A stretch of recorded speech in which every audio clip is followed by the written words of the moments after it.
Okay, so now we've removed our painter's masking tape. The next job is obviously sanding. Now, it's important to understand what prime coats are actually, or what the intended purpose of spraying a primer or an undercoat is. Now, what we're trying to do is prepare this body to accept our nice color coats next. So a priming coat essentially seals the wood, levels the finish, filling in those little pores in the wood. And what we want from here is just to sand this back to a nice matte finish. So that essentially means we go from about a 600 to 800 grit and not go too much further than that. We don't want to make this too polished or shiny so that our color coats don't adhere correctly to it. Now, I would also at this stage shift to a soft sanding block.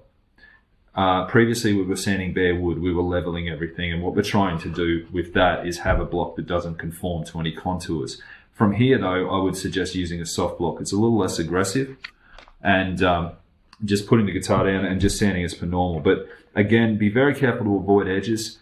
Always unclog your sandpaper, and remember, we're trying to get a nice level matte finish. Now, when I say a matte finish, if you hold up the guitar in the light like so, and you need to have it on an angle with some light, you will notice there'll be areas that look shiny and there'll be areas that look matte. That's called the orange peel effect. And what we're trying to do is overcome that by sanding that out.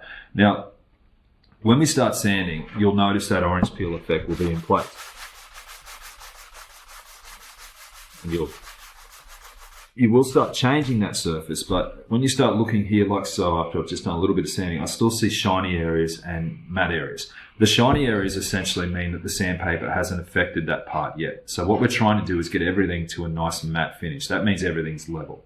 From there, then we can start applying our color coats and we should achieve a nice flat finish. Okay, so I'm going to bring the camera down now and just demonstrate how we go about sanding, and we'll take things from there.